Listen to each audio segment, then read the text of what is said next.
अस्सलामुअलैकुम। मेरा नाम शेख मोहम्मद मुअज़्ज़म है और मैंने ग्रेजुएशन किया है एनईटी यूनिवर्सिटी से 2016 में पॉलीमर एंड पेट्रोकेमिकल में। इसके अलावा मास्टर्स किया है मैंने केमिकल इंजीनियरिंग में एनईटी से, और 2012 से मैंने टीचिंग करियर का आगाज़ किया था। और जब से मैं 2020 हो गया तब से अब तक जो है वो होम ट्यूशन देता हूँ। और इसके अलावा लॉकडाउन की वजह से जो है वो अब मैंने अपना जो है यूट्यूब चैनल भी बनाया है, जिसके अंदर 9 matric first year second year की जो भी टॉपिक्स हैं उनकी वीडियोस मैं अपलोड करता रहता हूँ। तो आप काइंडली इस को लाइक करें, शेयर करें और सब्सक्राइब करें। और बाकी ये कि अगर किसी ने कोई होम ट्यूशन अगर पढ़नी हो या मेरे पास ग्रुप भी होते हैं घर पर, कब वो कोई ज्वाइन करना चाहे तो कर सकता है। अब ये पहला लेक्चर है हमारे पास फ़िज़िक्स सेकेंड ईयर का, और इसके अंदर मैं पहले आपको ओवरव्यू दे दूं कि चैप्टर नंबर 11 जो है वो हीट से रिलेटेड है। चैप्टर नंबर 12 से 16 तक इलेक्ट्रिसिटी से रिलेटेड ये हमारे पास 5 चैप्टर हैं। उसके बाद 17 से 20 तक मॉडर्न फिज़िक्स के 4 चैप्टर हैं। तो टोटल हमारे पास 10 चैप्टर हैं। चैप्टर 11 से शुरू करने की वजह ये है कि शुरू के तो 10 चैप्टर हैं वो हमने फर्स्ट ईयर फिज़िक्स में पढ़ लिए थे, तो ये 11 से 20 तक ये भी 10 चैप्टर हैं। पेपर पैटर्न हम जानते ही हैं, जैसे फर्स्ट ईयर का था वैसे सेकेंड ईयर का होगा। सेक्शन ए MCQs होता है, 17 MCQs आते हैं, एक MCQ से 1 मार्क का होता है। इसके बाद सेक्शन भी शॉर्ट आंसर क्वेश्चन होते हैं, ये 15 क्वेश्चंस होते हैं जिसमें से 10 अटैम्प्ट करने होते हैं। एक पार्ट 4 मार्क्स का होता है, तो 10 मार्क्स 40 मार्क्स के हो गए। उसके बाद section C long answer question होते हैं, इसके अंदर 3 क्वेश्चन गिवन होते हैं, 2 क्वेश्चन अटैम्प्ट करने होते हैं। टोटल मार्क्स हमारे पास 28 हो गए इसके, और एक में 2 पार्ट भी होते हैं, एक सवाल में 2 पार्ट्स होते हैं, और ये ज़्यादातर डेरिवेशन का मुश्तमिल होता है। चैप्टर नंबर 11 का आगाज़ कर रहे हैं।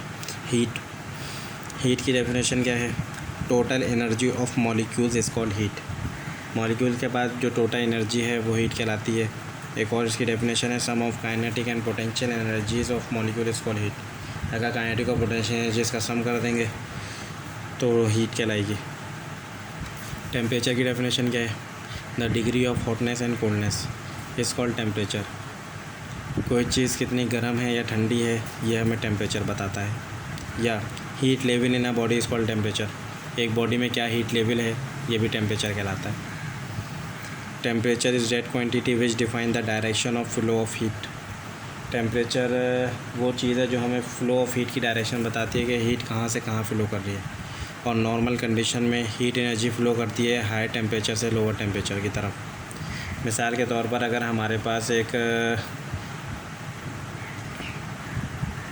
चाय का कप है तो वो गर्म होता है पहले 60 डिग्री पे 70 डिग्री पे, उसके बाद ऐसा ऐसा वो ठंडा हो जाता है। तो हीट एनर्जी कहाँ से कहाँ फ़्लो करती है?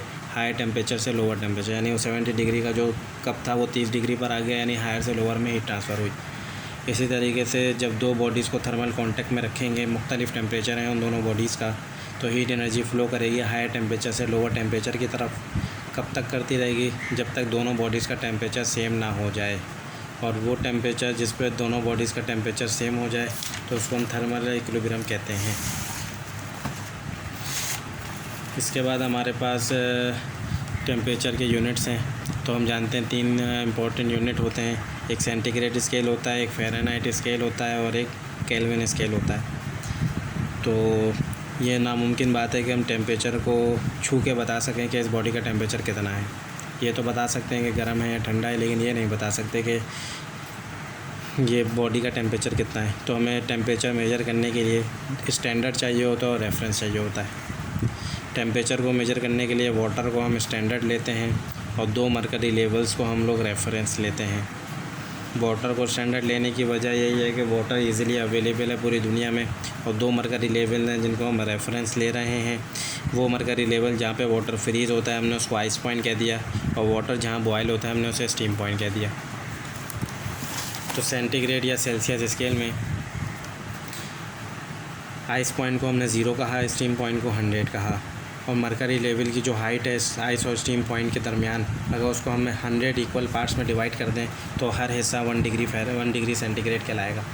फ़ारेनहाइट स्केल में आइस पॉइंट 32 होता है, स्टीम पॉइंट 212 होता है। अगर हम आइस और स्टीम पॉइंट के दरमियान 180 इक्वल पार्ट्स कर दें तो हर हिस्सा 1 डिग्री फ़ारेनहाइट कहलाता है।